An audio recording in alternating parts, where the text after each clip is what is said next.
and welcome to First Chapter Friday. I have another one of our book fair books, so brand new book from the book fair right here. This is called Out of Hiding, and it is by Ruth Gruner. It is a nonfiction book, so this is a memoir of someone that went through the Holocaust. So let's go ahead and read the foreword, which is by Alan Gratz, and then read the prologue of Out of Hiding. Here we go. Foreword. Imagine that to save your life, you had to sleep curled up inside a trunk for 12 hours a day, or spend hour after hour for years sitting perfectly still in a corner, never speaking, never moving a muscle, for fear that someone would hear you or see you and send you to your death. Imagine staying hidden away for so long you forget what trees look like, what the sky looks like. You even forget how to walk. Imagine being in so much danger that you would plan your own execution to save the lives of the people hiding you away. All that and more happened to Ruth Gruner when she was a child in the Holocaust.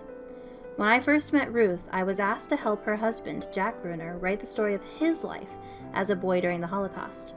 When I began to work on Jack's book, my family and I flew to New York City to meet Jack and Ruth. They were two of the kindest people I ever met. We spent the morning at the Museum of Jewish Heritage, where Ruth worked as a docent and had donated some artifacts, a pair of socks she wore from her time in hiding during the war. Then we went back to Jack and Ruth's home. There, while I interviewed Jack for the book I was writing, he and Ruth piled me and my family with more food than 10 families could eat, in defiance, perhaps, of the years they had both spent starving during the Holocaust. The book I wrote with Jack, Prisoner B3087, tells the story of how he survived 10 different concentration camps during World War II. Toward the end of Jack's book, he meets a young woman named Lucia, who changes her name to Ruth when she moves to the United States and eventually becomes Jack's wife. Jack shows up halfway through this book, Out of Hiding. So for all the readers who write to me begging to find out what happens to Jack once his book ends, now you'll know. Ruth's story echoes another novel I wrote called Refugee. That book is not about Ruth or Jack, at least not specifically. But like the characters in Refugee, Ruth is driven from her home and with her family must cross stormy seas on their journey to another country, where they will have to learn a new language and a new way of life to survive. Ruth and her family, like millions of others before them, had and since around the world, were refugees. Roughly 250,000 European Jews were displaced by World War II, and many of those refugees, like Ruth and her family, hoped to immigrate to America after the war. But the application process wasn't easy. The American government kept changing the rules, sometimes from day to day. Ruth and her family persisted, though, and were lucky to eventually end up in the United States. And the United States was lucky to have them. As I remind students when I tell them about Jack's story, unfortunately the last generation of Holocaust survivors is passing away. That's why it's more important than ever that we hear their stories directly from them while we still can. Ruth Gruner understands this. I hear her voice loud and clear in every sentence of this book, as though Ruth is right here in the room telling me everything that happened to her. Now her story will live on for generations in her own words. Silence is dangerous, Ruth tells us. If you don't tell your own story, someone else will tell it for you, and maybe not in the way you'd like it to be told. This book and the decades Ruth has spent telling people her story in schools and gathering places around the world is a testament to the power of speaking up, speaking out, and speaking your own truth. That was the foreword by Alan Gratz. So let's go ahead and read the prologue, which will be in Ruth's words.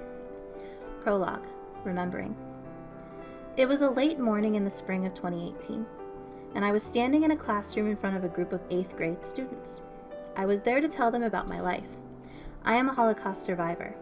As a Jewish person born in Poland in the late 1930s, I bore witness to the Nazis' attempt to eradicate all the Jews of Europe during World War II.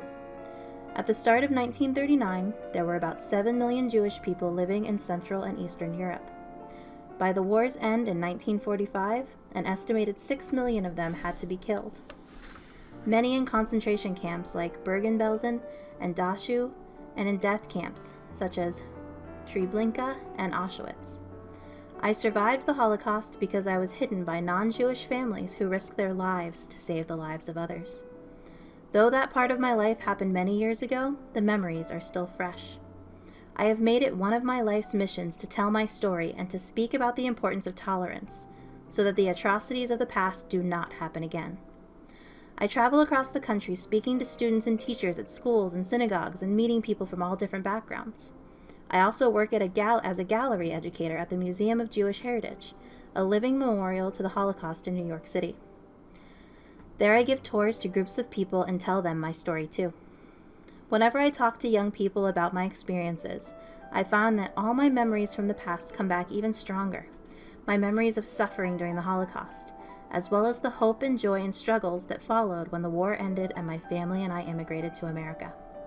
That spring day, standing in front of the 8th graders, I realized I wanted to write a memoir about what happened to me during the war, but also about what happened when I came out of hiding, and slowly but surely began to come back to life.